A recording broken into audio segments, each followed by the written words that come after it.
Aê! Estamos ao vivo para todo o Brasil, todo mundo, todo o planeta cinema. Hoje, na noite de quinta-feira, já que minha terça-feira foi mega complexa, consegui adiar a nossa entrevista, a entrevista que eu já quero fazer há muito tempo já, com esta pessoa super divertida, já contou aqui várias histórias muito engraçadas. Vocês não têm noção do que o Breno vai fazer após a nossa entrevista, pessoal. Mas isso fica para um outro programa, que ele vai contar para a gente como é que foi este grande evento que ele vai após a nossa entrevista. Boa noite para todo mundo, pessoal. Hoje eu estou numa semana assim que eu vi tanto filme, que eu falo assim, caramba. Eu estou refletindo sobre alguns ainda, não sei se eu gostei de todos que eu vi, mas estou muito feliz porque está sendo uma semana muito... vamos dizer assim, eu estou muito feliz. Estou muito feliz que eu consegui ver muitos filmes, e quando eu coloco assim, eu quero ver 10 filmes na semana, tá? Eu já consegui ver os 10. Ajeitei minha agenda, fiz aquele quebra-cabeça todo que vocês sabem. Graças a Deus estamos em frente. Aqui também o nosso programa Guia do Cinef, esse programa maravilhoso, no mês do meu aniversário. Faço Do aniversário meu no final também. do mês. Eu também? Aí, ó, já o meu é faço dia domingo. 24. Tô domingo agora? Domingo agora? Domingo agora. O meu é daqui a 2 domingos. Eu faço 24 de abril. É 2 domingos faço aniversário. Você é ariano, então, Breno? É isso? Sou ariano. Graças a Deus sou ariano. Eu já tô na linha do taurino já. Eu já sou já lá dos taurinos, lá no dia 24 de abril. Eu e a Ludmilla. Eu descobri que eu e a Ludmilla fazemos aniversário no mesmo dia. No mesmo dia. Eu vou acordar e já vou falar, é hoje, é hoje. Show de bola. Olha só, pessoal, hoje eu vou receber aqui, eu tenho um textinho para te apresentar, Breno, e aí a gente Tá, começa o joia. nosso bate-papo. Pessoal, vocês que estão aí ao vivo, mandem suas mensagens. Quem está vendo também a gente offline, não deixe de conferir depois as outras 101 entrevistas. Sim, tem 101 entrevistas já aqui no nosso projeto, muito bacana. Esses homens e mulheres guerreiros do audiovisual brasileiro. Tem produtor, tem assessor de imprensa, tem diretor de cinema, tem ator, tem curador, tem um quadrista, tem tanta gente bacana. Só vocês irem lá conferir, tá tudo lá no YouTube da TV Caeté e também no Guia do Cinéfilo, tá bom? Breno, tem um textinho aqui para te apresentar e a gente começa o nosso programa, beleza? Beleza. Lá, então. Nosso convidado de hoje... esse textinho aqui eu roubei de vários lugares, tá? Se tiver errado, depois você muda comigo, tá? O nosso convidado de hoje, jornalista e produtor cultural. Ele também já dirigiu curtas-metragens que eu já fiquei sabendo aqui, a gente vai conversar um pouco sobre isso.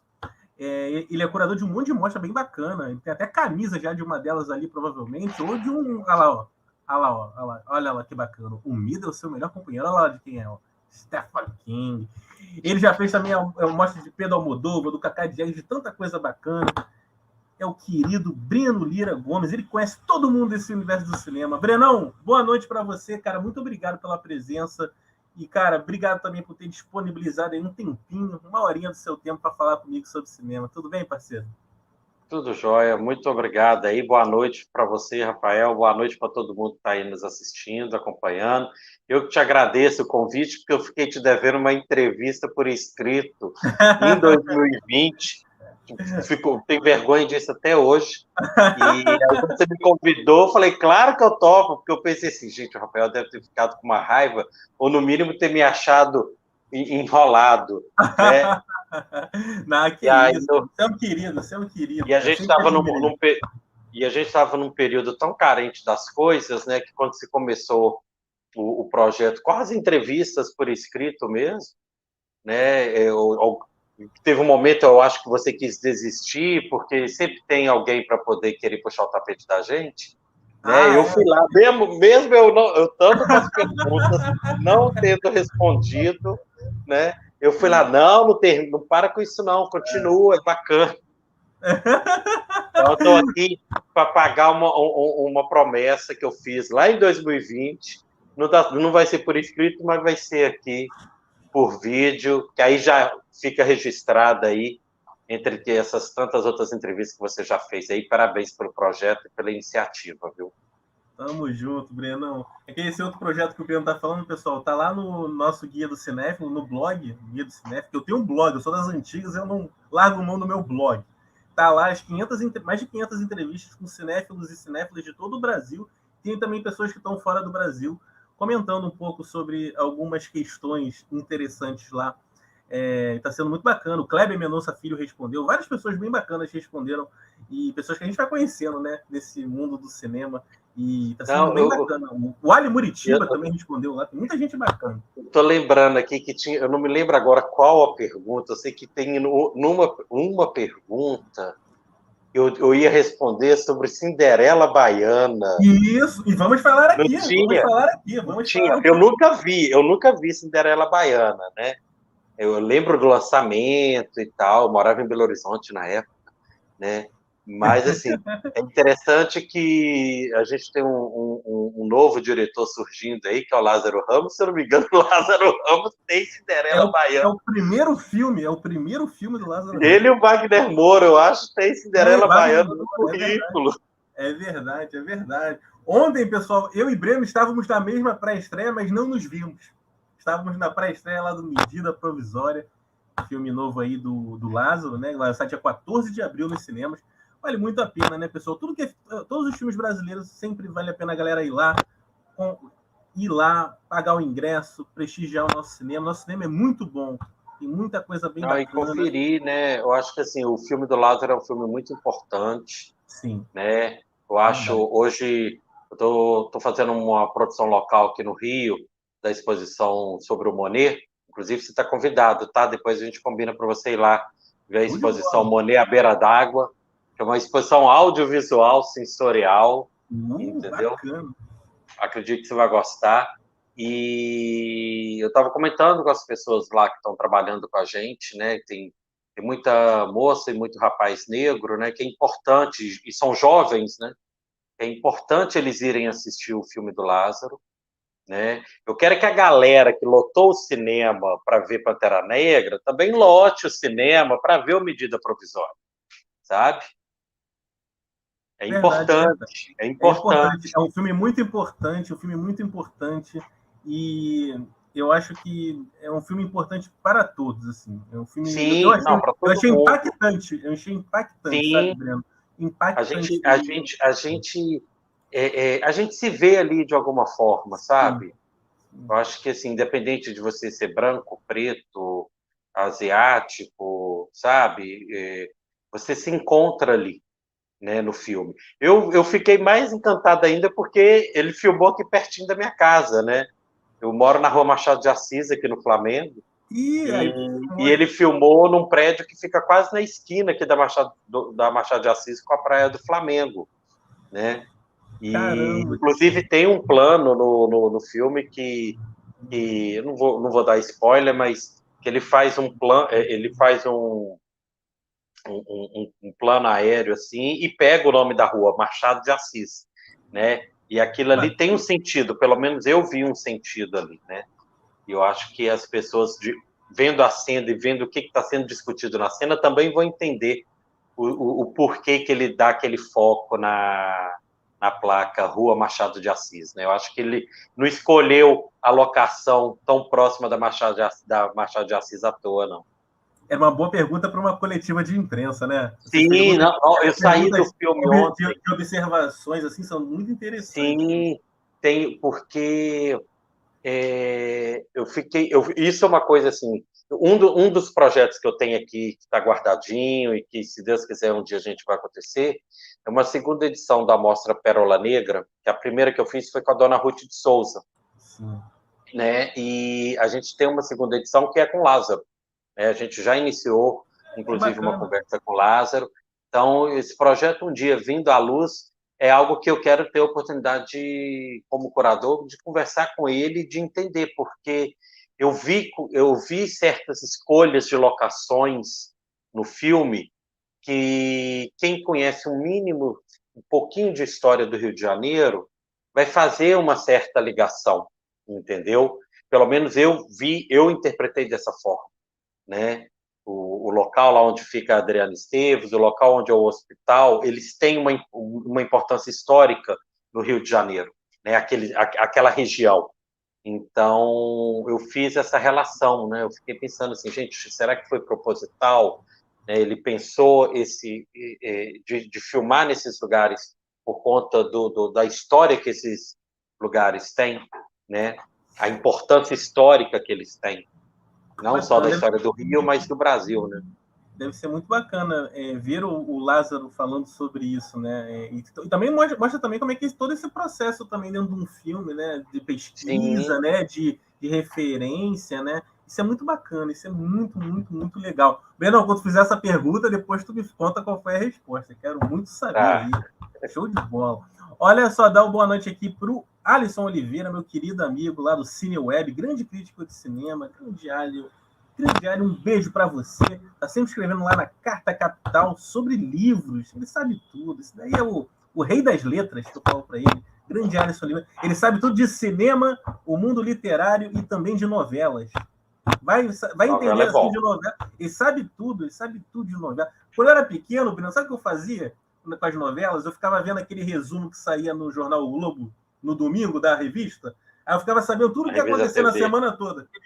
Aqueles resumos, né? Eu ficava lá, eu era viciado naquilo. Só porque eu lia para ficar com curiosidade para poder ver na tela aquilo que estava lá.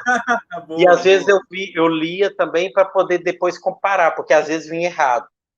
Às vezes vinha errado, né?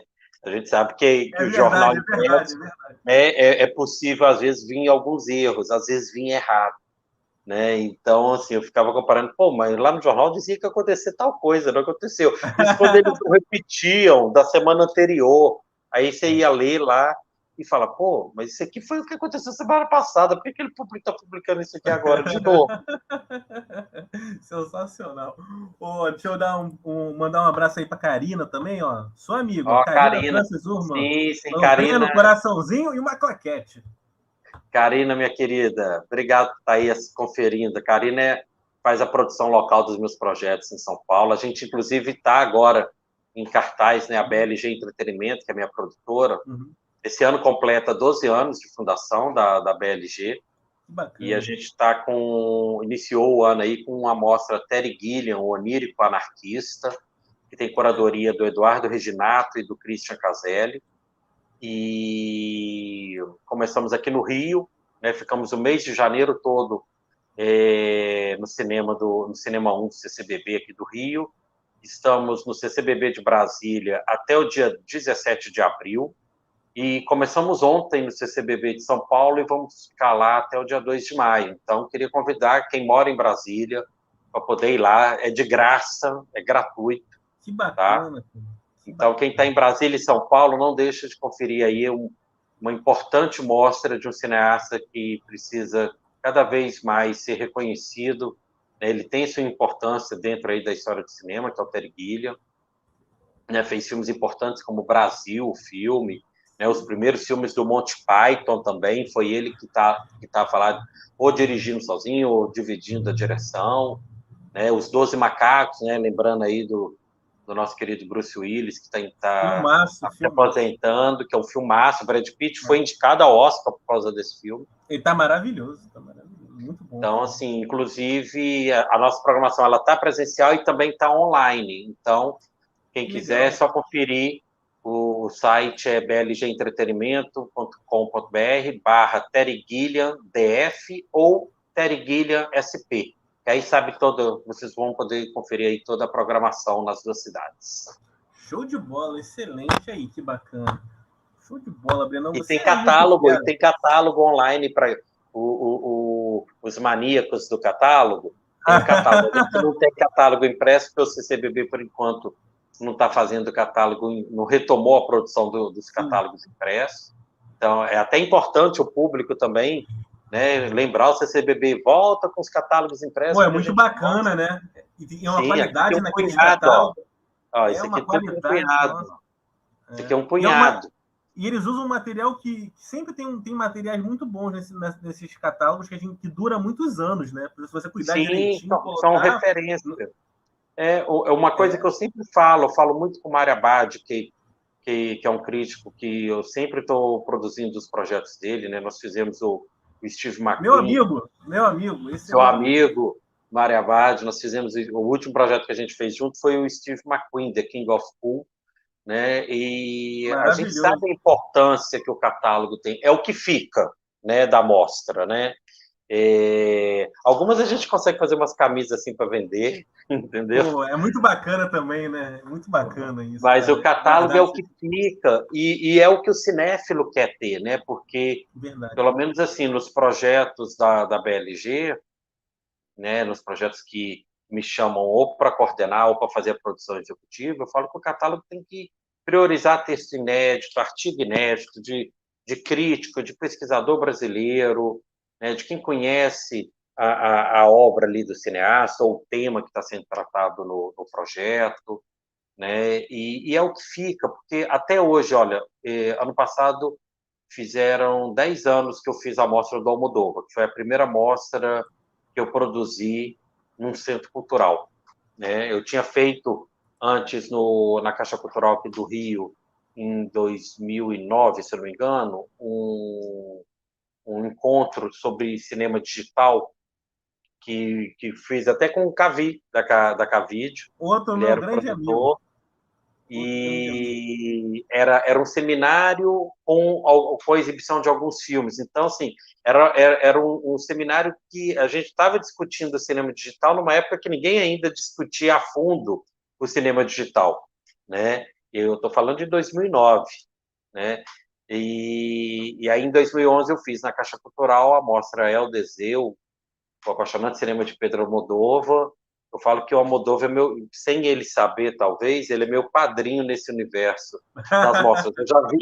Eu já vinha de 5 anos de trabalho no curso de cinema da Estácio de Sá, aqui no Rio, né, que eu produzia e também assinava como curador do cinema que tinha no antigo campus do Rio Comprido, que não existe mais, infelizmente, mas que tinha ali uma sala com mais de 100 lugares, inclusive chegou a ser uma sala do Estação durante um tempo, e com projetor 35, então eu pensava filmes, recebia tanto filmes em caráter de pré-estreia, né, como pensava uma programação com mostras, né, para recepcionar os alunos que estavam chegando, ou se não, quando chegava a época do Oscar, por exemplo, eu pensava alguma coisa envolvendo o Oscar.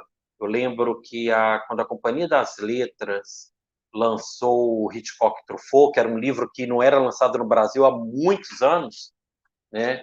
Eu liguei para o Man, falei com o Hernani Hefner, consegui lá com ele um filme do Truffaut e um filme do Hitchcock, aí para a gente poder, junto da companhia, fazer uma divulgação, um lançamento do livro ali com os alunos, e era sempre aberto ao público, né? Modéstia à parte, me gabo de ter sido talvez a única pessoa no Brasil que exibiu em película Kill Bill 1 e Kill Bill 2 colado um no outro. Caramba, que legal, cara. Afinada Lumière, né? Tinha uma pessoa lá do marketing que me adorava, ela me cedeu os filmes de graça, coitada. Depois levou um esculacho do Meu Deus, programador. Jesus. Hoje, se eu não me engano, ele está como programador da Downtown. Eu só me esqueci o nome dele agora, deu branco. Porque não podia, tinha que cobrar para poder emprestar os filmes. Mas, assim, era uma exibição dentro da universidade, a gente não cobrava ingresso, nem nada. E eu lembro que, assim, ninguém tinha feito isso. Nem o Estação, que seria talvez um cinema que poderia ter feito isso, ou o Festival do Rio, fez isso, de exibir que o 1 e o 2, um seguido do outro, sem intervalo, entendeu? E era película ainda por cima. Até hoje, os meninos que fizeram a projeção me lembram disso e querem me matar até hoje por causa disso. Sensacional, mas é isso aí. Mas o bom curador, a boa mente pensante do cinema, né, da curadoria, do pensar a exibição principalmente, ele é que nem você, Breno, é assim mesmo. Tem que pensar na criatividade, tirar alguns coelhos da cartola, porque são coisas que vão ficar. Sim, São coisas que vão sim, eu acho ficar. que assim, eu falo muito. Hoje eu tenho realizado mais projetos no Centro Cultural Banco do Brasil, mas fiz muito projeto na Caixa Cultural. E uma coisa que eu sempre tentei trazer para os meus projetos, aprendi muita coisa também com o Mário, que é outro louco também, que sempre tem umas ideias mirabolantes para os eventos, que assim, a gente tem que tentar trazer algo de diferente, né? E meus projetos, eles, ao mesmo tempo, têm um caráter mais popular, né? Como também tem um caráter mais conceitual ou autoral, né? Dependendo de quem o projeto está homenageando, né?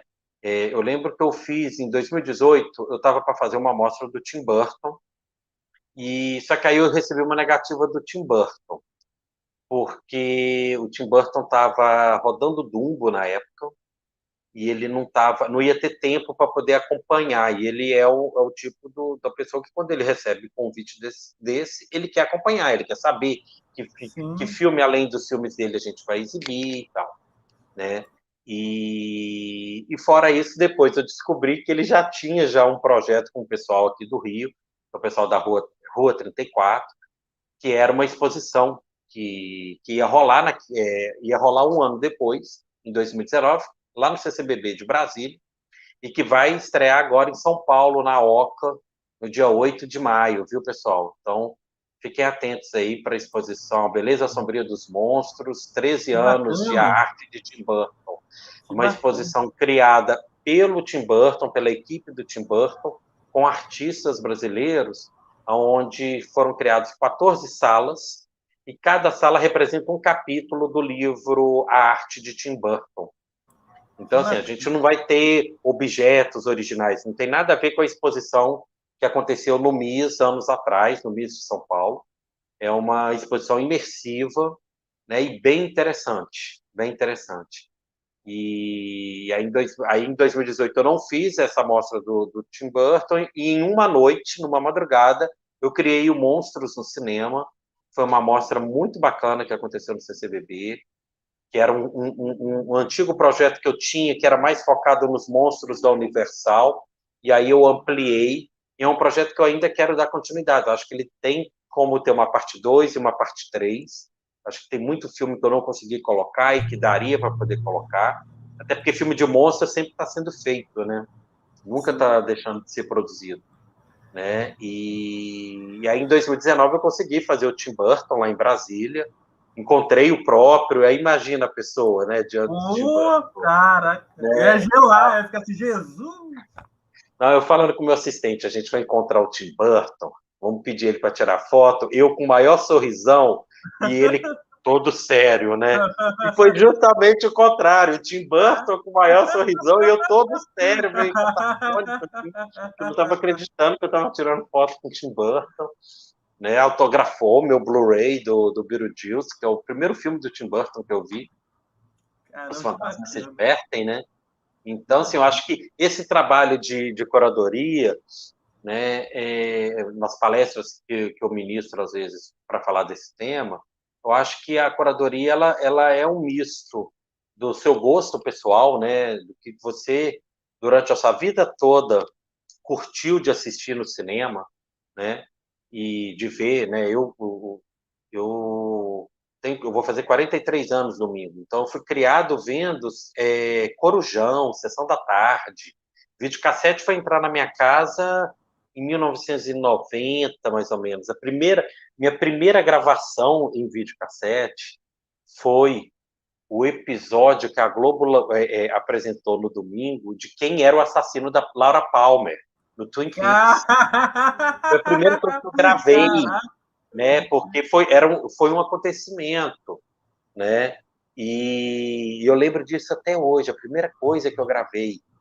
E aí depois eu acabei perdendo, fui gravar uma outra coisa um tempo depois e acabei perdendo esse episódio. Hoje tem a série toda em DVD, né? Então eu via muito filme que eu tenho na minha memória, até de clássicos do cinema, eu vi na Sessão da Tarde, numa época que a Sessão da Tarde passava, né, filmes como As Sete Faces, Dr. Law, tinha um filme do Pássaro Azul, que eu acho que ele tem duas versões, e uma delas é com a Elizabeth Taylor, que ela tá novinha.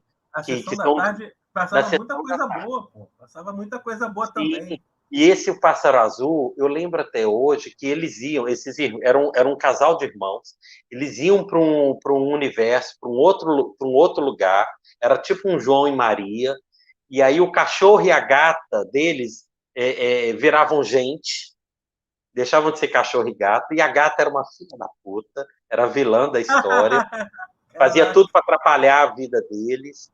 e tinha um momento que eles chegavam num lugar que seria um céu, assim, cheio de criancinha, cheio de bebê, e que eles encontravam o irmão deles que ainda ia nascer, sabe? Era isso que a gente via na sessão da tarde, né?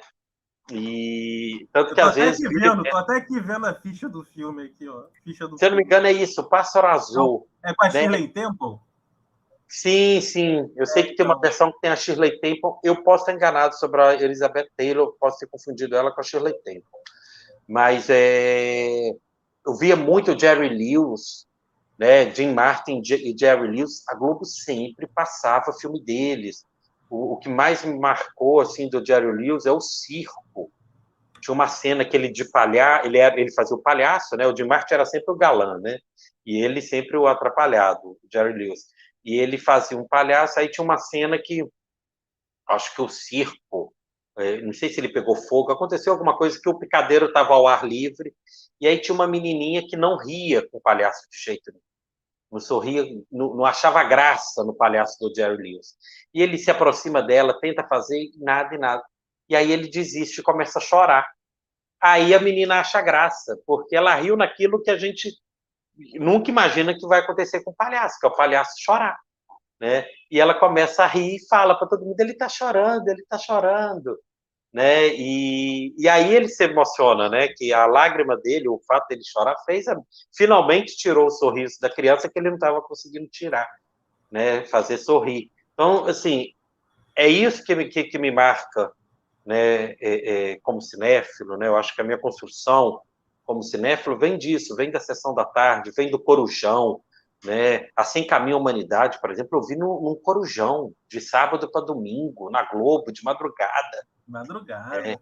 Show de bola. Sabe? Essa formação cinéfila é muito importante, né? Para todos Sim, nós que de sim, alguma forma encontramos o cinema em nossas vidas, assim. Alguns de maneira amadora, outros de maneira bem profissional, como é o teu caso sim, aí, é montando porque tantos projetos bacanas.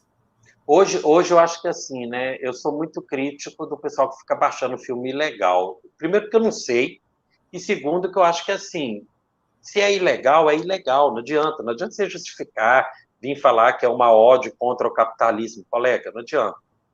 Você está errado, né? E Essa é a hoje tem minha os opinião. streams também, né? Tem muita Mas coisa hoje nos você tem os streams. serviços de streaming, e É, assim, eu acho que o streaming, eu falo que é que nem uma biblioteca. Às vezes você tem tanta demanda, tanta coisa ali, que você às vezes não sabe para onde ir, né? E essa necessidade da gente estar sempre atualizado com o que está chegando de novo no streaming, e tanto de filme quanto de série, às vezes eu fico cansado só disso. Ai, tem que ver isso, tem que ver aquilo, ver isso. Então, assim, eu acho que pelo menos a minha geração, que se criou como cinéfilo vendo a programação da TV aberta, especificamente da TV Globo, né, na segunda de madrugada, a gente tinha os clássicos. A Globo só passava filme preto e branco com legenda. Aí, cada dia da semana era um tipo de filme. É como é hoje o canal do Telecine, né? Você tem Telecine que é assim, né? E, e aí, na sexta passada, de sábado para domingo, que a gente tinha, né? Essa programação que incluía a sessão de gala, o Supercine, seguido da sessão de gala, e depois vinha o Corujão, né? E no domingo, encerrava com o Domingo Maior, sempre tinha o Charles Bronson ali, Desejo de Matar, né? Adorava. a queima-roupa, desejo de matar, é E, verdade, tanta coisa, né? É verdade. e aí chegava domingo, depois que terminava o Desejo de Matar, a Globo vinha com aquele anúncio da programação do dia seguinte e colocava o color bars ali, né? As barras coloridas e acabava. Hoje já não tem mais isso. Que loucura, é verdade. Bons tempos, bons tempos. Ô, Brenão, seguinte, olha só, eu queria saber de você uma coisa. Pô, você falou tanta coisa bacana aí que, poxa, já avançamos até em 3 perguntas aqui. Falou tanta Ai, coisa bacana aí. desculpa. Não, que isso, que isso, que isso. Foi ótimo, foi ótimo, foi ótimo. Eu adorei também essa questão da cinefilia, né? A origem da cinefilia, né? O porquê que a gente faz as coisas, né? Eu falo que a pessoa que trabalha com cinema ela tem que ter essa motivação, né? Vem de algum lugar, né? Mexeu com a gente em algum momento do nosso passado, encontramos pessoas também que têm as mesmas Sim. paixões, né? Isso sempre soma. Muito bacana, muito legal o teu relato. Adorei, adorei, adorei. E Não, também me sinto muito próximo, porque também acompanhei muito a Sessão da Tarde, Corujão, e é a TV aberta, né? Que a gente tinha como uma grande referência, a gente sim, gostava de ver como uma filme. grande referência. E assim, eu venho do interior de Minas, então assim, a gente tinha um cinema que durante a semana ele só passava filme ou de Kung Fu, ou se não filme pornográfico, né? Gente, E aí na sexta, no sábado e no domingo é que entrava algum filme que era possível a gente ir. Assim, os Trapalhões era certo de to... os Trapalhões lançavam um filme, o filme estava lá no final de semana de estreia. Isso era certo, né? Tanto que a minha memória assim do primeiro filme que eu vi no cinema, eu fico sempre com dois. Ou foi Os Trapalhões e o Alto da Compadecida, ou foi Tudo por uma Esmeralda, com Michael Douglas e a Kathleen Turner. muito bom. Um dos dois, que foi a minha primeira ida ao cinema. Foi um dos dois, né? E era assim, os filmes chegavam no final de semana, então a gente tinha um final de semana. E era aquela época que você pegava a matinê de 2 horas, você podia ficar no cinema até 8 horas da noite, até o final a sessão que tinha depois da missa das 7, porque eu sou do interior, né, gente? Então tinha a missa das 7. E aí, Sensacional, e sensacional. aí era a sessão depois da missa era a que mais ficava lotada, porque todo mundo saía da missa e ia para o cinema, né? Então eu vivenciei isso, né? E a partir do momento que o Cine Marrocos fecha, que era o cinema da minha cidade, isso acaba, né? Então, para eu poder ir ao cinema, eu tinha que ir a Belo Horizonte, quando fosse a Belo Horizonte para ver filme, ou ia na cidade do lado, que tinha um cinema, e que esse sim, não passava filme pornográfico durante a semana, tinha uma programação normal, né? Mas aí era todo um trabalho para ir, né? Era quase uma hora para poder ir, para poder assistir o filme e depois eu voltar para casa também. E era sempre uma aventura, né? Eu acho que o ir ao cinema é sempre uma aventura, ainda mais quando você é criança ou adolescente. Isso aí, isso aí. Só mandar um beijo aqui para minha namorada, tá vendo a gente, a Rafaela. É Rafael e Rafaela, dupla sertaneja. Gente do céu! Um beijo, Rafinha, A querida. criança vai ser, no mínimo, Rafaele, né? Não tem aquele bombom já viu aquele bombom que tem no Ferreiro Rocher? O Rafaelo. Sim, Rafaelo. Ai, meu Deus do céu. Beijo, Rafinha, querida. Ô, Breno, seguinte, eu queria saber de você sobre uma questão, sua opinião sobre uma questão aqui. A gente sabe que as salas de cinema, Breno, elas têm grande parte do lucro delas ligadas ao milho, né? O milho é muito barato, né? E aí eles colocam aqueles precinhos nada camaradas nas bombonieres, né? Que custam bem mais até que o valor do ticket, do ingresso em muitos cinemas. E aí a roda vai girando, aquela roda capitalista, cinema, exibição e tudo mais. Eu queria saber de você uma questão, o Breno. Você acha que aqui no Brasil hoje, uma ida ao cinema virou um programa muito caro? O que tu acha?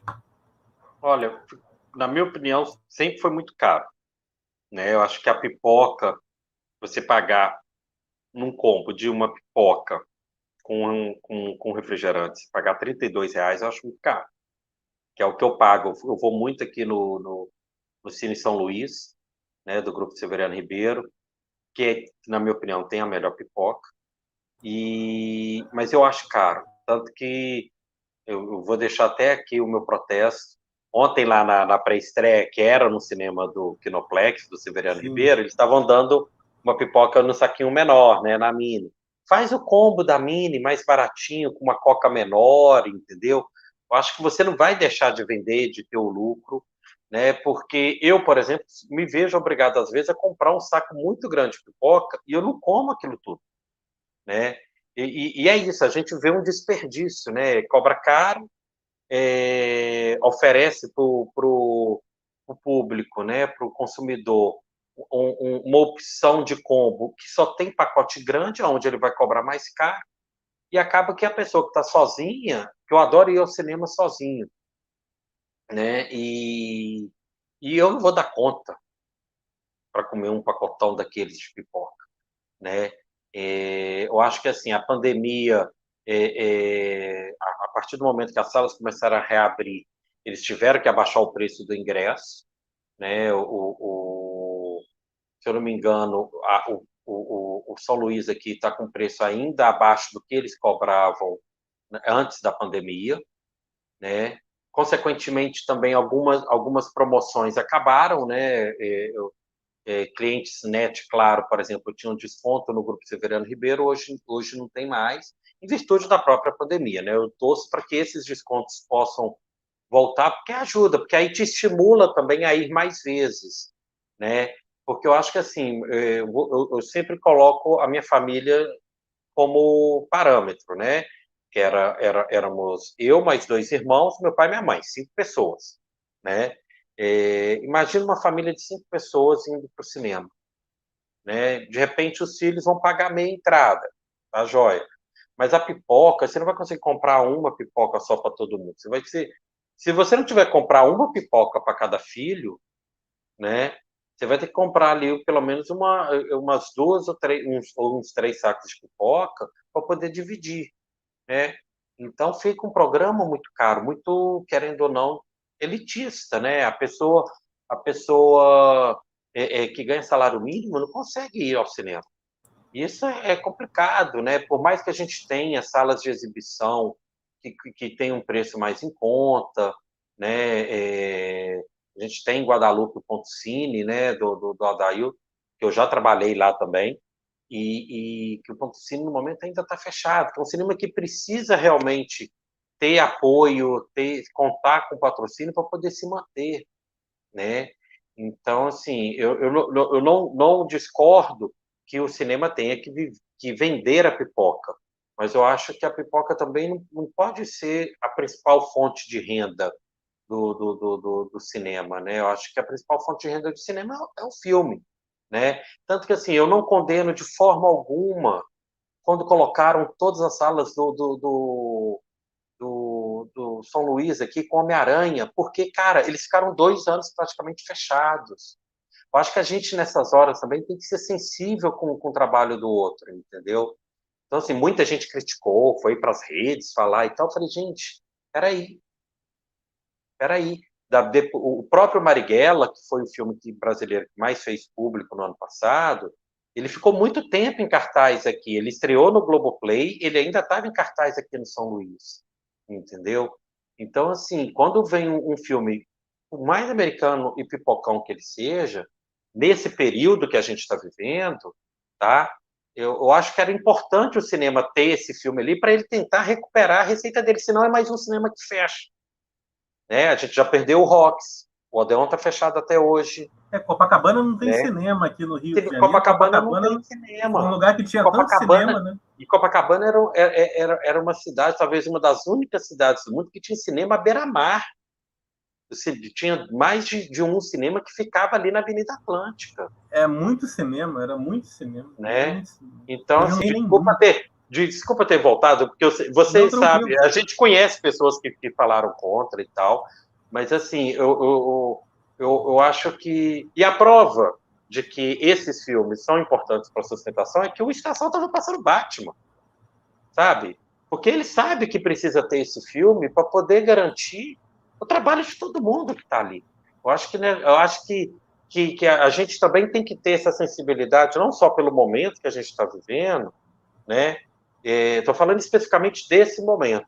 Eu acho que a gente tem que lutar para cada vez mais o cinema brasileiro estar nas telas, garantir que eles cheguem às telas. Ontem o Lázaro, por exemplo, comentou, né, que isso é um discurso. Eu já trabalhei em distribuidora de filme brasileiro e esse é o discurso que é adotado. Precisa divulgar, precisa ir no primeiro final de semana para a gente poder garantir o segundo, né?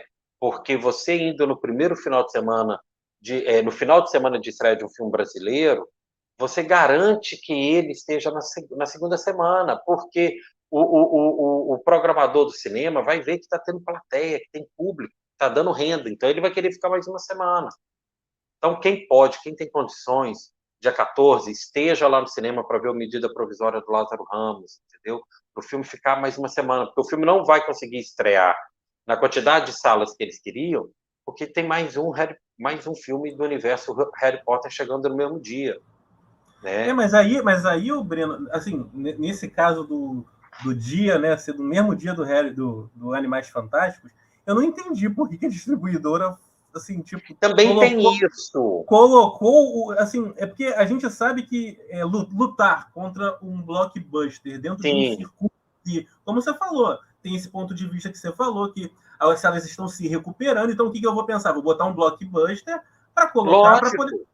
Se a gente for nesse pensamento, o filme foi muito mal colocado, né? Dentro do dia sim. 14 de abril, entendeu? Olha, Então, assim, olha só, eu já trabalhei também fazendo programação. Programação é uma matemática muito louca. Eu sou de humanas, entendeu? É uma matemática muito louca. Então, eu assim, sei, eu sei.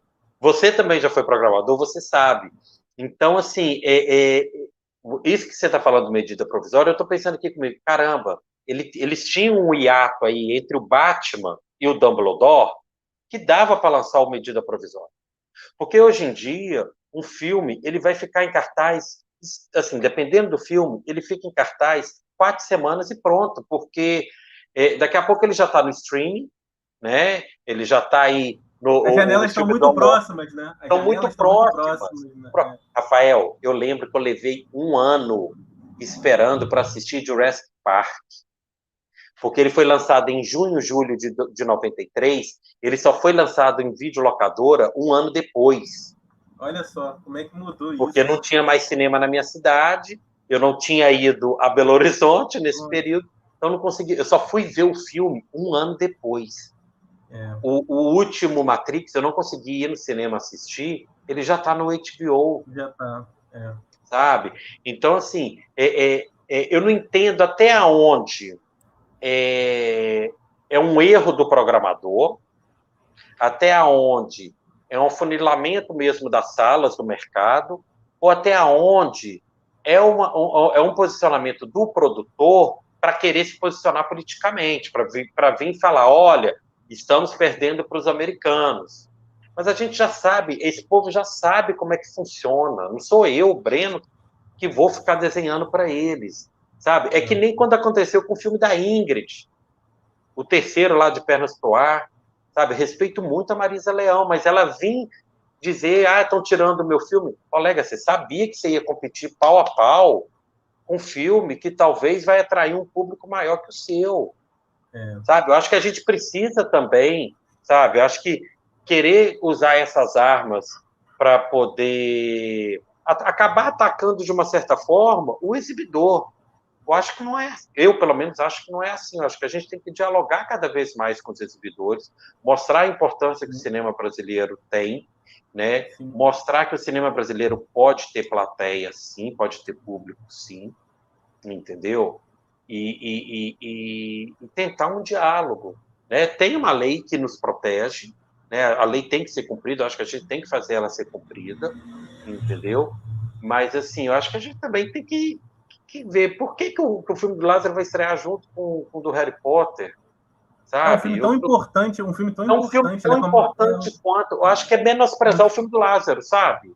É Eu diminuir o filme do Lázaro, porque é um filme que tem potencial. É que nem eu tô te falando, sim, eu acho que assim, independente de você ser preto, branco, sabe? Eu acho que todo mundo tem que ver o filme do Lázaro, porque o filme do Lázaro ele é muito importante, sabe? Para o momento que a gente está vivendo, no país, sabe? Eu tô trabalhando dentro de um projeto 100% criado no Brasil, que é o Monet à Beira d'Água, e a gente está vivenciando ali situações que estão no filme do Lázaro, sabe? Eu estou com um grupo de pessoas incrível trabalhando como fazendo receptivo no projeto, onde a maioria são pessoas pretas, sabe? E vira e mexe, um deles vem me relatar coisas que eles escutam, não às vezes diretamente, né? Mas veladamente, né? Num cochicho, sabe? E que eu fico assim, oi, sabe? Porque as pessoas hoje perderam a vergonha, né? De serem racistas, de serem homofóbicas, transfóbicas, né? De serem de querer menosprezar o outro, né? Pela diferença dele, né? Pelo fato dele ser diferente de você. As pessoas perderam, né? Essa vergonha. Eu acho que o filme do Lázaro fala um pouco sobre isso, assim. Acho que a gente pode ter várias leituras do filme dele, e eu tenho para mim que ele é um filme que tem potencial para público, sabe? Você tem o Lázaro na direção, que é um cara que atrai muito público. Você tem a Thaís, que também tem muito público, né? E é que nem eu falei, eu acho que é o momento também para o público preto, né? ir assistir esse filme. Né? Da mesma forma que eles se juntaram para poder dar força lá pro Pantera Negra, né? Acho que é importante também dar esse reconhecimento para o Lázaro, né? Para o filme dele, ver a história que está lá. Acho que é muito Eu vou importante. torcer muito aqui, Brenão. Eu acho de Eu torcer também. mesmo, vou fazer uma boca a boca, divulgar em todos os meus canais, assim, sempre que possível. Eu vou escrever a crítica do filme também. Já adianto que eu gostei bastante do filme. Então, assim, vou sempre estar divulgando. Eu acho que é isso também que o filme pede, né? Essa divulgação, né? De todos nós, né? Sim, Porque o boca sim, a sim. boca, como a gente estava falando, boca a boca ainda é É o a melhor melhor. divulgação que existe, né? É a melhor Não, divulgação que olha, existe. um outro filme, assim, o Turma da Mônica, Lições, que foi lançado no finalzinho do ano, começo do ano, né? É um filme que, assim, se não fosse a pandemia, eu tenho certeza que ele teria feito muito mais público do que ele fez, né? Sim, Porque as pessoas ainda estavam ali, né, com a segunda, terceira dose, começando a se sentir seguras para poder ir ao cinema. E é um filme belíssimo, sabe? É um filme incrível. Né? Eu chorei no primeiro, eu chorei no segundo, eu vou chorar no terceiro se tiver um terceiro, sabe? Porque no primeiro eu chorei porque eu esperei 40 anos para ter esse momento, né? E eu chorava copiosamente. Eu chorei numa cena que era do Cebolinha com o Louco, né? Que era realmente a dupla de personagens talvez mais que eu mais curtia de ler as histórias, porque eu sempre achei o louco, muito surreal aquilo ali. E quando vem a cena, né, eu danei a chorar. E no final, quando acaba o filme, eu lembro de eu virar para o Francisco Russo, ele morava aqui ainda, né, hoje ele mora em Portugal, e ele querido estava amigo dele, chorando, querido amigo. ele estava chorando, eu chorando, e eu com o nariz entupido de tanto chorar, porque cinema é isso, né? A gente, ainda mais quando vem, né, de personagens que a gente já tem um carinho, porque conhece de outras mídias, né? E, e é que nem eu te falei, foram 40 anos esperando por esse momento. Grande Francisco Russo, você só tá lembrando de pessoas que eu admiro aí, Mário Abad, Francisco Russo, Cavi Borges, só pessoas que eu Oh, admiro, grandes amigos. Alguns deles já passaram aqui, o Russo já esteve aqui, o Cavi já esteve aqui, muita gente mas bacana. só que ali, voltando à questão da pipoca, Ah, né? Mesmo que você não tenha dinheiro para pipoca, vai ao cinema, vai ver o filme, leva a pipoca de micro-ondas dentro da mochila, entendeu? Passa lá nas lojas americanas, compra lá uns negócios e leva, que é mais barato, e leva. Mas não deixa de ir ao cinema, é entendeu? isso Eu aí. acho que assim, aqui a inteira, eu acho que aqui tá R$ 26. E antes era 30 e poucos, quase 40, se não me engano, antes da pandemia. Então, assim, aproveita que os cinemas estão com preço mais em conta. A pipoca talvez não tá, mas o cinema, muitos deles estão com os ingressos mais baratos, em virtude da pandemia ainda. Né? Então, tá vacinado, gente? Bora pro cinema. Bora pro Isso aí. cinema. É isso aí. Brenão, seguinte, já tá quase chegando aqui no final, já tem 48 minutos, viu? Passa rápido? Passa rápido, papo bom, Gente, passa e eu, rápido. eu respondi as coisas que você. Tadinho, eu fico com dó de vocês, que eu comecei a falar e eu parei. Não, relaxa, relaxa. A gente já avançou bastante aqui na nossa pauta. Tem mais umas duas perguntas aqui. A gente vai pro bumerangue cinéfilo, que é rapidinho. E aí a Tá. gente termina, tá? Show de bola. Brenão, é o seguinte: o Tropa de Elite, Breno, foi um dos mais badalados longas-metragens do cinema brasileiro, né? Lotou, a gente tá falando de lotar salas de cinema. Esse filme lotou. Tanto um quanto dois, mesmo um tendo aquela problemática da pirataria, né? Que acabou sendo também um marketing, né? De alguma forma, pro Sim, filme e tudo sim. mais. E o filme número 1, o Tropa de Elite 1, ganhou o Urso de Ouro em Berlim, né? Que é um prêmio muito importante, né, do audiovisual mundial, das mãos do Costa Gravas, que é um diretor que tem uma filmografia muito ligada à questão dos direitos humanos. Então, assim, para algumas pessoas essa equação não fecha, né? Muito por conta do tema, né? Das questões que se são colocadas, né? E da maneira como são colocadas no filme. E algumas pessoas, esse pensamento veio muito lá de fora num primeiro momento. Algumas pessoas acharam que esse filme, Breno, de alguma forma poderia ter acendido uma chama fascista no povo brasileiro. Mas eu quero saber de você uma questão, o Brenão. Você acha que o cinema ele tem esse poder de influenciar o espectador para ideologias políticas? O que você acha? Olha, É só a gente estudar a história. Tem uma senhora que hoje ela é reconhecida como cineasta e tudo, e que o cinema dela foi usado para isso, a gente sabe, né? Se a gente pegar a história lá da Segunda Guerra, da ascensão nazista, eles sabiam que o cinema tinha esse poder. Da mesma forma que os russos, os soviéticos, também sabiam. Da mesma forma que os americanos também sabem, né? O cinema ele realmente tem um poder, né? Que eu acho que ele pode ser tanto para o bem quanto para o mal, né? Eu acho que quando a gente vê os filmes do Eisenstein, por exemplo, o Eisenstein está passando uma mensagem política ali muito importante para quem estava financiando os filmes dele, né? Então, assim, eu só esqueci o nome da diretora lá nazista, lá do Partido Nazista. Os filmes dela, ela foi até feito um documentário que é sempre exibido nas escolas de cinema, né? Ela foi banida e tal, mas assim, hoje, olhando um olhar de realizador, né, de cinema, de crítico, eles têm uma estética, né, eles têm um apuro ali, né, cinematográfico, que a gente não tem como negar isso. Mas ela passava uma mensagem, ela estava a serviço de uma mensagem que era do Partido Nazista, né? O cinema americano até hoje passa a mensagem, né? A gente não come hambúrguer e cachorro quente à toa e fica querendo ir para o parque da Disney à toa. Ali tem uma mensagem, né? Quando o presidente dos Estados Unidos fala que hoje é o dia da independência, lá no Independence Day, ali tem uma mensagem. Eu acho que qualquer filme ele consegue ele passar essa mensagem. Às vezes, talvez o diretor ou até mesmo o roteirista, porque o filme ele está no roteiro de uma forma, ele é filmado de outra e quando ele é editado e vai ser lançado é outra coisa totalmente diferente. Você pega um roteiro e vê o filme pronto já na tela cinema, é outra coisa. Então, assim, o filme ele passa por muitas mãos, né? E dependendo da mão que está ali, ele vai puxar para um lado ou para o outro, né? Eu acho que assim a gente sempre tem tentar ter um olhar crítico sobre as obras que a gente assiste, sabe? Né? Eu acho que a gente aprende muita coisa, sabe?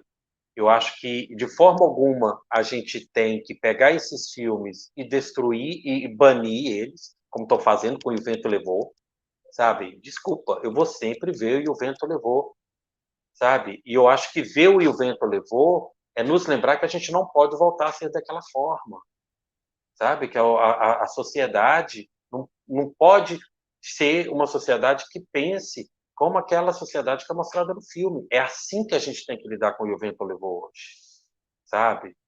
Eu nunca enalteci o Vento Levou por ele ser um filme racista, né? Eu sempre achei a Scarlett é uma personagem muito interessante, muito forte, impactante, né?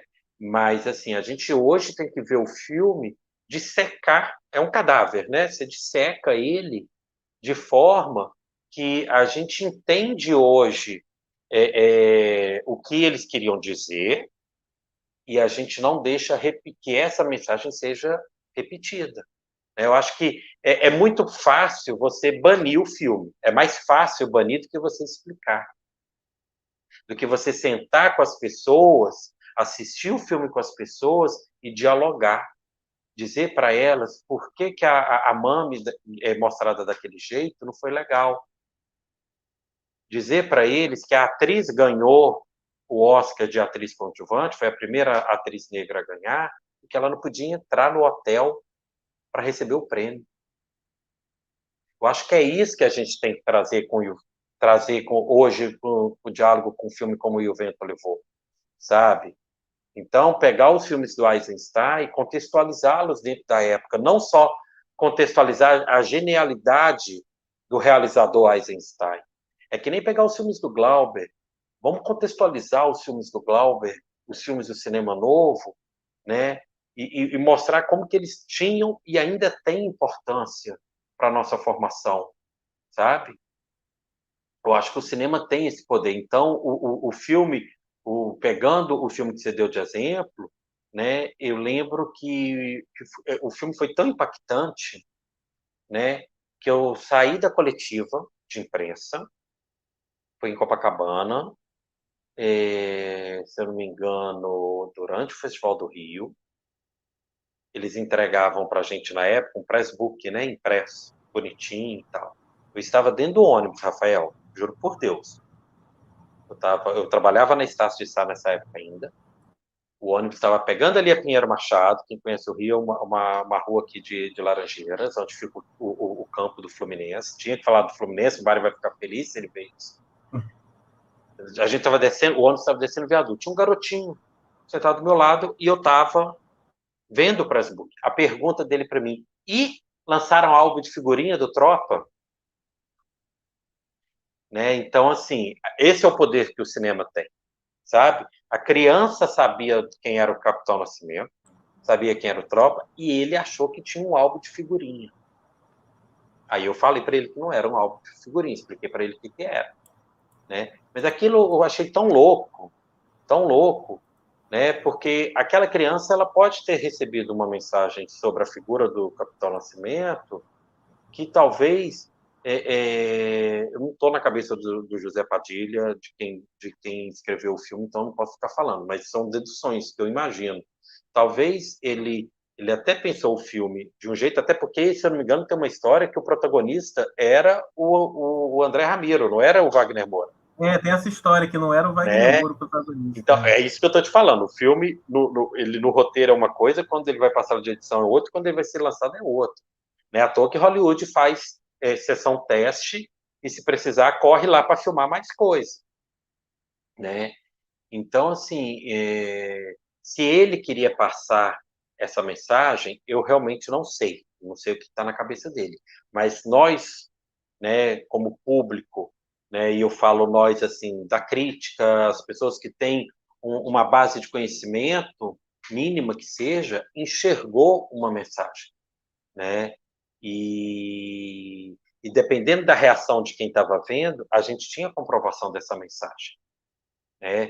Pessoas aplaudindo, né, celebrando ali o Capitão Nascimento, que é muito reflexo também dessa sociedade que a gente está vivendo, né? Essa sociedade que é carente de muitas coisas, né? Eu acho que quando você vê pessoas lá atrás comemorando, batendo palma para o Capitão Nascimento, seja no primeiro ou no segundo filme, são as pessoas que depois, né, em 2018, elegeram quem a gente está.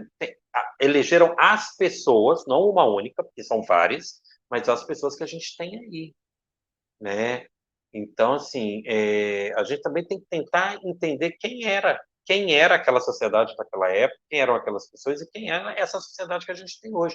Por isso que eu acho que o filme do Lázaro é um filme muito importante para esse momento, sabe? Porque as pessoas que aplaudiram o Capitão Nascimento estão lá no filme do Lázaro. Não sei se você vê dessa forma, porque eu sei que você já viu o filme, mas eu vejo, sabe? Eu vejo essas pessoas ali, entendeu? Presentes na forma de alguns personagens, né? Como se fossem o público que aplaudiu o Capitão Nascimento, sabe? Não sei se você tem essa visão que eu estou tendo, porque cinema é isso, cada um tem uma interpretação e cada um acaba tendo uma visão de um determinado filme, né? Muito interessante a tua resposta, muito interessante. Essa pergunta que eu faço aqui vem, assim, dezenas de argumentos, cada um fala uma coisa e tal. Mas interessante, muito interessante o que você falou. Depois, sabe como é que eu faço com as entrevistas? Eu boto na minha tela de televisão aqui e fico revendo, né? Porque é tanta coisa que a gente fala aqui, né? A gente fala sobre tanta coisa. Eu gosto muito de refletir sobre tudo que os meus convidados carinhosos sempre estão aqui, né? Respondendo todas as perguntas. E eu gosto de refletir depois também, até com mais calma. Mas, poxa, achei muito interessante tudo que você falou aí. E essa é Eu uma acho questão, que assim, que abre várias outras, né? sim, sim, porque eu acho que assim, cinema, antes de mais nada, é técnica, né? Os Lumière, quando criaram o cinema, Eles criaram um aparato.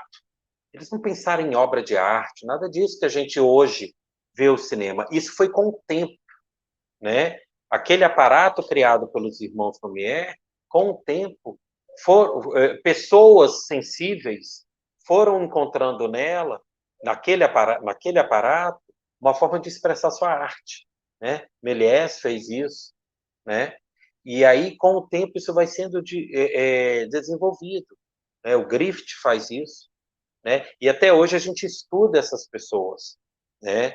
O Griffith fez O Nascimento de uma Nação, que é um filme totalmente racista, né? E é um filme que a gente precisa ver, não só para estudá-lo com um olhar técnico, cinematográfico, mas também com um olhar histórico, sabe? Então, assim, eu sou muito crítico às pessoas que acham que é simplesmente banir.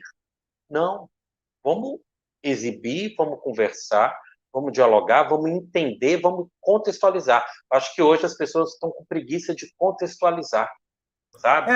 Muita gente está com preguiça do diálogo, né?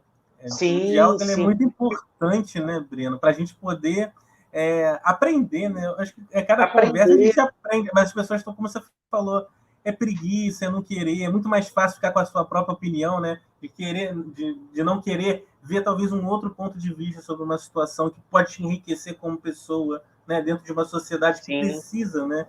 Cada vez mais de pensamentos assim, de troca de pensamentos, né? Tem muita gente muito dura nos seus pensares, né? Às vezes vê um outro ponto de vista, a gente vê uma luz ali, né? Um outro caminho, né? Eu acho isso tão importante. E o cinema tem essa ferramenta aí, né? Nas nossas Sim. mãos aí, é só a gente querer refletir e conversar sobre isso. E conversar sobre isso. É profundo, é profundo. O Breno, é o seguinte, a gente está chegando. Mas fala, termina. Não, e é assim, eu acho que por mais dolorido que seja, né, ver alguns filmes que hoje a gente pode dizer que eles são datados, acho que eles precisam ser vistos, não só filmes, mas livros, né, novelas, programas de TV. A gente pode não querer que isso seja colocado de uma forma banal e de uma forma que tá tudo ok, assim, não. Acho que a gente, ao reprisar, ao reler determinados livros, ao reprisar filmes, reprisar programas de TV, a gente tem que ver como que esse programa pode ter contribuído para o bem e para o mal, né? E como que ele não se encaixa hoje, na sociedade de hoje, né? Então, assim, eu acho que quem batalha muito, né, quem está aí na frente, militando, dando a cara a tapa, eu acho que também tem que ter um pouco de sensibilidade que nenhum artista que produz as obras tem, sabe? Independente se você é preto, branco, gay, sabe? Não interessa. Eu estou falando assim, eu acho que você pegar as obras, entender, tentar entender quando elas foram feitas e contextualizá-las e trazer para os dias de hoje, mostrando por que determinadas obras não podem ser feitas daquela forma mais, sabe? Eu acho que a gente contribui muito mais, entendeu? Porque ao banir, você gera o quê? A curiosidade, rapaz. E aí a pessoa vai ver sem o quê? Sem um preparo, sem uma indicação, uma orientação. E aí, talvez a mensagem que você quer evitar entre na pessoa. Aí, pronto. É complexo, é Né? complexo. Brenão, Gente, seguinte. eu sendo meio político militante aqui.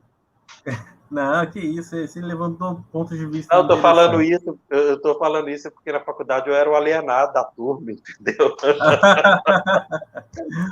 Ô, Breno, seguinte, ó, a gente agora vai chegar no Boomerang Cinéfilo, que é rapidinho.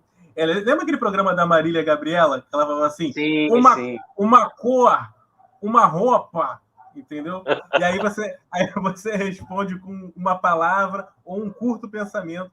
E aí a gente sai desse Tá. programa, tá sendo ótimo, cara. Mas, Desde ó, já eu te quero falar da agradecendo. Cinderela Baiana. A gente não pode deixar de falar da Cinderela Baiana.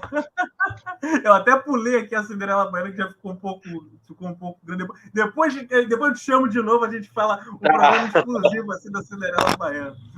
Ó, Bernão, então vou fazer as perguntinhas aí, responde com uma perguntinha, uma frase curta, uma palavra. E desde já te agradecendo, cara, pela presença, foi ótimo. Estou adorando aí Obrigado você, tá? E teus desculpa se eu argumentos. te fiz sair do seu roteiro, tá? Não, que isso, é ótimo quando eu saio do roteiro também. Aqui tudo é válido, o importante é conversar sobre cinema, cara. Tá sendo fantástico falar com você, Brenão. Vamos lá, então. Breno Lira Gomes. O que mais incomoda é um curador de mostras de cinema? A pessoa achar que é fácil. Deve ter muita gente assim, acha que é fácil, Ô, né? ô, Breno Lira Gomes. Indica um filme brasileiro que você acha que muitos não viram, mas ele é ótimo. Algum filme talvez você tenha visto num festival, algum filme que você viu em casa, que você gosta muito. Eu sempre deixo aqui algumas dicas pra galera. Dá uma dica de filme brasileiro aí. ai, gente, peraí. Pode ser curta, média, longa. O que você quiser. Pode ser Gente, filme Rafael, essa badalado. pergunta é difícil. Eu tô me sentindo agora no show do milhão lá, porque faz aquela pergunta muito óbvia e a resposta não vem Você já indicou um aí, o Medida Provisória, né? Que é um filme que eu também Sim, indico, né? sim. É o Medida Que a gente Provisória, que é o assistiu filme que ontem. vai estrear, né? É importante todo mundo ia assistir. Deixa eu pensar um aqui, gente do céu. Não, ô, Rafael, peraí, vai sair. Olha, Tá eu vou bom. falar, um curta-metragem que eu vi Uhum. no Festival do Rio, acho que foi no primeiro Festival do Rio que eu participei em 2000, se eu não me engano. Chama bem, se eu não me engano, é BMW Vermelho. É um curta com Otávio Augusto. Ele ganha num sorteio a BMW Vermelho e ele não pode, e ele é pobre, mora acho que na favela, uma coisa assim. E ele não pode vender a BMW Vermelho, ele tem que ficar com ela durante um ano. E se ele vendesse, ia melhorar a vida dele. Não tinha necessidade dele ficar com a BMW Vermelho. Então, eu estou falando desse filme, que é um filme que eu sempre lembro de ter assistido no Festival do Rio. Aí fica essa dica, talvez nos sites aí de curtas-metragens seja possível assistir esse curta, que eu acho bem bacana, BMW Vermelho. Não estou te ouvindo, Rafael. Foi mal, tava mutado aqui. Ô, Breno, qual é o streaming que você mais assiste quando você está no conforto do seu lar? Olha, eu vou te dizer uma coisa. A pandemia me fez ter streaming que eu não tinha, entendeu? Eu fui ter Netflix por conta da série Hollywood.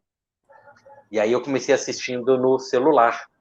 Aí a minha TV resolveu estragar.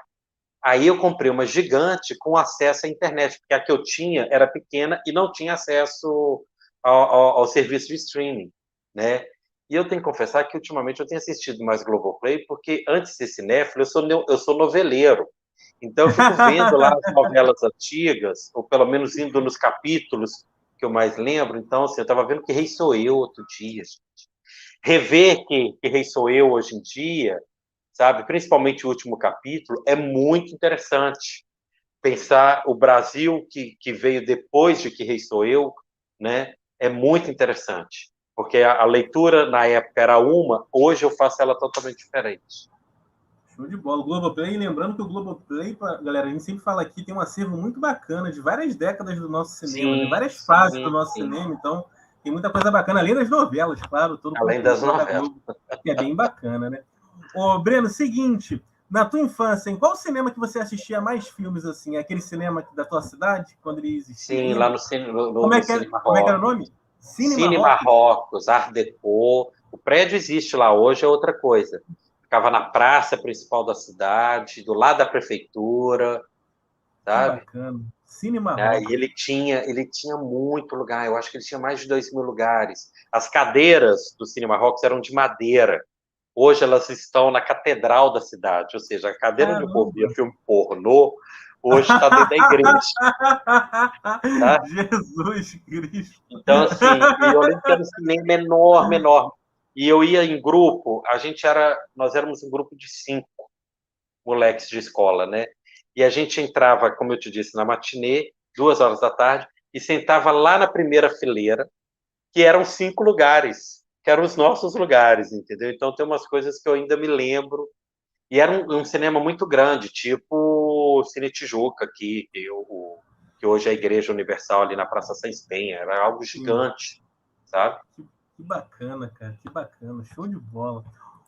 Brenão, seguinte, agora a última pergunta para a gente encerrar. Essa pergunta aqui eu falo que caiu no vestibular do ITA, do IME, aqueles vestibulares mais difíceis do Brasil. Essa pergunta caiu. Você fez esses vestibulares? Eu fiz esses vestibulares. Esses vestibulares são bem pesados, são bem complexos. Eu já fiz o também da escola. Eu disse, eu sou de humanas, entendeu? Então eu fugia disso aí. Eu fiz uma vez como é que é? Para a escola da Marinha, né? Foi no Maracanã, eu lembro, uma cadeira de ferro. Porra, eu saí de lá com as costas todas ferradas, Jesus Cristo. Pô, mas é muita hoje em dia não é mais assim, não. Mas, Breno, seguinte. Essa pergunta é muito difícil, Breno. Essa é pesada, mas os meus convidados sempre respondem alguma coisa. Vamos ver o que você vai me responder. E depois eu vou te fazer uma outra pergunta em cima, porque eu acho que este personagem merece uma mostra de cinema assinada por Breno Lira Gomes. Mas vamos lá. Qual é teu filme favorito com Nicolas Cage, Breno? Olha, eu já ia te falar, gente, você colocou o Nicolas Cage de Drácula na nossa foto do Facebook. Olha, o filme do Nicolas Cage, que eu acho muito... Eu adoro esse filme, sempre quando eu vejo na televisão, eu assisto. Eu não sei se é muito por ele ou se é muito pelo outro ator. Eu acho que é duas faces, é aquele com John Travolta, que eles trocam de rosto. A outra face. Esse filme eu morava em Belo Horizonte, eu já morava em Belo Horizonte na época. Eu lembro que eu achei esse filme o máximo, porque eles só trocam o rosto, mas muda o corpo todo, né? Eles só trocam o rosto, eles só tiram o rosto. Tem uma camisa que vendem. Cadê John Woo? John Woo não morreu não, né, gente? Eu acho que não, vou até ver aqui, mas eu acho que não. John Woo, gente. John Woo. É fera demais. Muito bom. John Woo, mas olha, esse filme dele ele com o John Travolta. O John Travolta tá ótimo. O filme é o John Travolta, né? Porque o John Travolta dá um show nesse filme. Mas pelo fato, como você perguntou, que era um filme com o Nicolas Cage, né? Mas é porque eu achava muito surreal isso, tirar só assim, sabe? Tipo Leatherface, mas muda o corpo todo. Não, é sensacional. Mas esse é um dos filmes mais citados aqui, sabia? Um dos filmes mais citados. Citam aqui também o Despedido em Las Vegas, adaptação... É porque ele ganhou o Oscar, né, por isso. Coração Selvagem, Pegue Suja foi citado aqui, Moonstruck, que é o Feitiço da Lua com a Cher também, que esse filme é maravilhoso. Cher, é uma cena que eu acho que tem eles na cozinha, né? Ele não tem a mão nesse filme. Ele não tem uma das mãos nesse filme. Ele é um padeiro que não tem a mão. Que não tem a mão. Sensacional. O Nicolas Cage merece uma amostra do Breno, ó. Tô falando, hein, tô dando a dica, hein? Esse cara aí, ó. E ainda trazer ele. Meu Deus do céu. Poxa, eu ia estar na primeira cadeira, com certeza, para conferir isso. Meu grande... Eu tenho uma história com o Nicolas Cage, eu faço essa pergunta, eu tenho uma história com ele, que ele era meu ídolo e, de repente, eu cresci, né? Aí eu comecei a ver muitos filmes dele, eu falei, caramba, meu Deus do céu, que louco! Que moço louco, que filmes loucos. Não, mas ó, eu gosto aquele também que ele faz os gêmeos, né? Os roteiristas. Então, o Adaptação. Esse eu gosto também. Esse eu gosto do filme. Meryl Streep, que é uma outra loucura também, que é a adaptação de um livro de Orquídea. Que virou esse filme, sabe? Não, é um filme muito bacana e ele tá bem ali, tá, Rafael? Ele tá bem ali. Tinha tudo para dar errado, Breno. 2 Nicolas Cage, tinha tudo para dar errado, mas deu tudo certo. Breno, estamos chegando aqui ao fim. Podia ter aquela musiquinha do Jô Soares agora. Foi sensacional, cara. Pô, muito obrigado, cara. Obrigado você, querido. Breno. Uma simpatia. Foi sensacional conversar com você. Muito obrigado mesmo. Muito sucesso aí, cara, para tua empresa, para todas as tuas curadorias, todos os teus projetos. Eu já vi que tem muito amor, muito carinho aí em tudo que você faz. E é muito importante, né? Nós, batalhadores da Sétima Arte, trabalhar com esse amor, né? Com esse carinho, ver pessoas assim tão inspiradoras como você, Brenão. Continua inspirando, cara. Nós, cinéfilos, vamos estar sempre assistindo tudo que você consegue realizar. E tenho certeza também que você vai encontrar na tua vida várias pessoas, né? É muito bom quando a gente encontra pessoas tão maravilhosas que têm esse amor também, com todo esse entusiasmo que a gente tem, né? Acho que dando as mãos, a gente consegue cada vez coisas mais maravilhosas, né? E com certeza, eu te agradecer. Como é que o pessoal pode te achar, Breno? Como é que pode... Deixa teu endereço. Pessoal, tenho meu Instagram, pessoal, que é o Breno Lira Gomes, @Breno Lira Gomes. Tem o da minha produtora também, que é a @BLG Entretenimento, que aí pode ficar por dentro do que a gente está produzindo, o que vem por aí. Podem cruzar os dedos que vamos ter o Tim Burton no Rio de Janeiro, tá? Tem também a página da BLG lá no Facebook. Eu tenho o Facebook também, mas eu tenho usado mais o Instagram, entendeu? E em breve eu vou lançar. Adoro o Instagram. Não, eu acho mais prático. E em breve também eu vou lançar o site da BLG, blgentretenimento.com.br, com os catálogos dos projetos que foram realizados aí nesses 10 anos. Né? Então, convidar o pessoal aí para ficar por dentro do que a gente vai aprontar. Show de bola. Depois me chama pro Monet, hein? Me chama pro Monet, que eu quero ver o Monet. Sim, não, vou combinar com você para você ir lá. Ir lá com a Rafaela. Ih, ela vai amar. Ela vai amar. Vou ganhar pontos com a minha namorada, Bernão. Show de bola. Pessoal, um beijo para todo mundo. Semana que vem estamos de volta, tá bom? Obrigado a todo mundo que acompanhou a gente aí, a Karina, a Rafa, o Alisson, todo mundo aí que estava aí também. Tinha um monte de gente aqui com a gente também. Um beijo para todo mundo. Até semana que vem. Brenão, fica com Deus. Beijo, obrigado. Galera. Um abraço. Valeu. Tchau.